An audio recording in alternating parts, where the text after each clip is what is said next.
kwamba mimi na changamoto ya kisukari, lakini sukari yangu nafanya mazoezi na ikontrol mwenyewe, nafanya diet. Yes, unaweza kuikontrol kwa sababu haitakuwa na makali kama kipindi kile unaugua na changamoto ya kisukari, lakini utaendelea kuugua mdogo mdogo.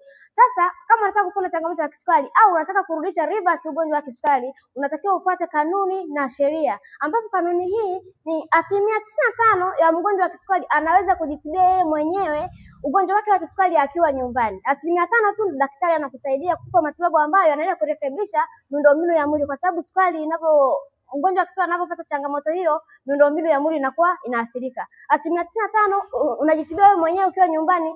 Matibabu ya kisukari namba 1 yapo sokoni. Wewe mgonjwa wa kisukari, nenda kajitibia sokoni, ndio kuna matibabu mazuri. 5% tu Madam Priska anakusaidia, kwa sababu ukiwa na changamoto hiyo viungo vingi vinaathirika sana. Pia vile vile sasa hivi changamoto ya kisukari inashambulia sana viungo na mifupa. Ndio maana watu wengine ambao wanasumbuliwa na changamoto ya kisukari anajikuta pia viungo na mifupa vinamsumbua. Chanzo ni kisukari. Kama una changamoto ya kisukari, nitafuta sasa niweze kukusaidia, matibabu haya yaweze kukusaidia na wewe ili uweze kuondokana na maumivu ya kila siku.